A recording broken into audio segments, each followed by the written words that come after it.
চলে এসেছি রান্নাঘরে আপনাদের সকলকে সাথে নিয়ে। আর আজকে আমি যে তৈরি করব সেটা সাথে থাকুন, দেখে নিন। আপনারা হয়তো অনেকেই জানেন, আবার অনেকে জানেন না। যারা জানেন খুবই ভালো, আর যদি কেউ না জেনে থাকেন তাহলে ভিডিওটা দেখে নিয়ে বাড়িতে তৈরি করুন ঝটপট করে, খুব সহজে, খুব অল্প সময়ে কিন্তু হয়ে যায়। আর খেতে কিন্তু অসাধারণ হয়। একবার তৈরি করুন, তাহলে দেখবেন বারবার তৈরি করতে ইচ্ছা করবে। কারণ অনেক কিছু জিনিসই আমাদের অজানা থাকে, সেইগুলোকে জেনে নিতে খুব ইচ্ছে করে। তো চলুন সাথে থাকুন আর দেখে নিন। আমি এক বাটি নিয়ে নিয়েছি এখানে বেসন। খামান ধোকলা খেতে কিন্তু ভীষণ ভালো লাগে। আমি যেভাবে করছি দেখুন, খুব সহজভাবেই দেখাবো।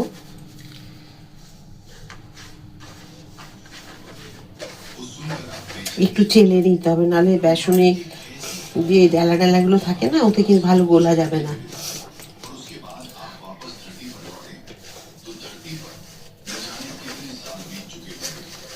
এটা কিন্তু নোংরার জন্য নয়, শুধু ডালাগুলোর জন্য। ছোট ছোট যে দানাগুলো আছে এগুলো ফেলে দেবো। এই যে দেখুন, এটা এক বাটি আছে, আমি নিয়ে নিলাম। এখানে অল্প দেব একটুখানি কালো জিরে, বেশি না, দেব অল্প একটুখানি হলুদ, দিয়ে দেব নুন পরিমাণ মতো, 1 চামচ। এটা দিলে স্বাদটা খুব ভালো হয়। অল্প একটু জোয়ান। একটা মিক্সারে করে এইভাবে মিশিয়ে নেব খুব ভালো করে। তারপর দিয়ে দেবো আদা, 1/2 ইঞ্চির মতো আদাকে বেটে দিয়ে দিতে হবে, গ্রেটারে গ্রেট করে। এবার অল্প অল্প করে জল দিয়ে দিয়ে এটাকে গুলে নিতে হবে। বেসনে একসাথে অনেক জল দেওয়া যাবে না, বেসনে জল খুব টানে কম, সেই কারণে। এখানে দেবো আমি একটু তেল,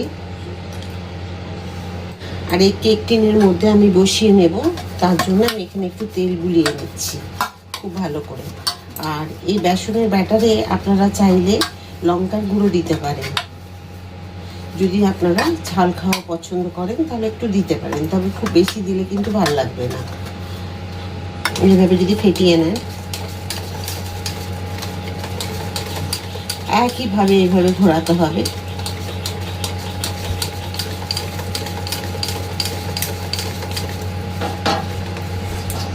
এই যে দেখুন, এইরকম হবে। খুব ভালো করে বেসন ফেটিয়ে নিয়েছি। এবার দিয়ে দেবো, দেখুন একটা আমি ইনো এখানে, আর এই ইনোটা দেওয়ার সাথে সাথে আমি দিয়ে দেবো 2 ফোঁটা জল, একদমই বেশি দেব না।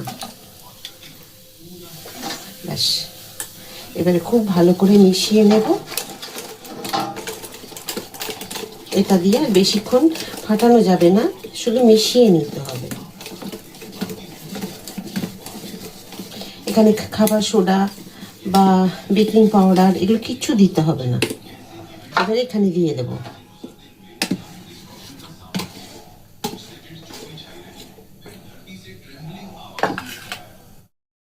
দেখুন আমি পুরো নিয়ে নিয়েছি এভাবে।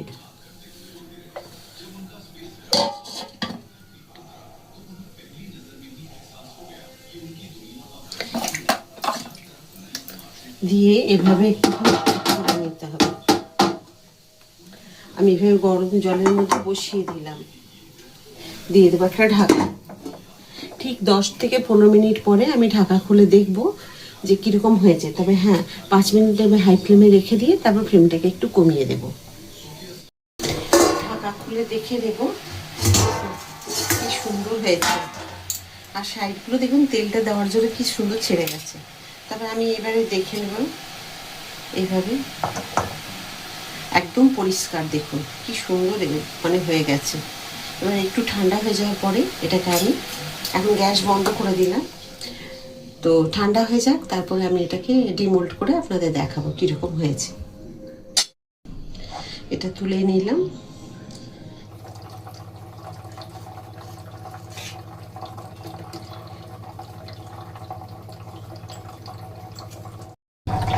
দেখুন কতটা স্পঞ্জি হয়েছে, দেখতে পাচ্ছেন? মানে আমি মানে কাটতে পারছি না, এতটা সুন্দর হয়েছে।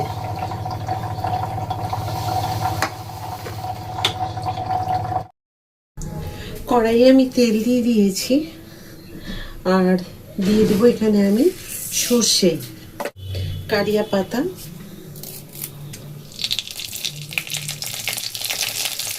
আর 3টে কাঁচা লঙ্কাকে মাঝখান দিয়ে চিড়ে রেখেছি।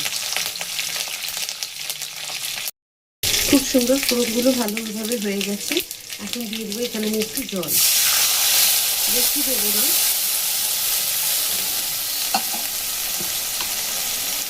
দেবো অল্প একটুখানি নুন আর একটুখানি চিনি। খুব ভালো করে দেখুন গুলে গেছে। এই যে এরকম, গ্যাস বন্ধ করে দেবো। এবার যে গরম করে রাখা চিনি বা আমি কাঁচা লঙ্কা যেগুলো দিয়ে আমি তড়কা দিলাম, সেটাকে আমি উপরে এখানে দিয়ে দেবো।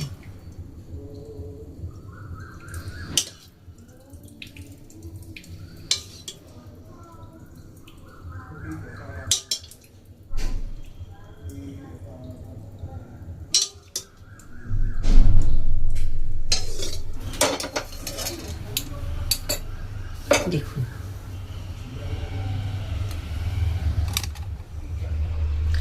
একটা দেখাচ্ছি আবার আপনাদের তুলে, দেখুন কি সুন্দর হয়েছে, একদম পুরো জালি জালি দেখতে, খুব সুন্দর হয়েছে।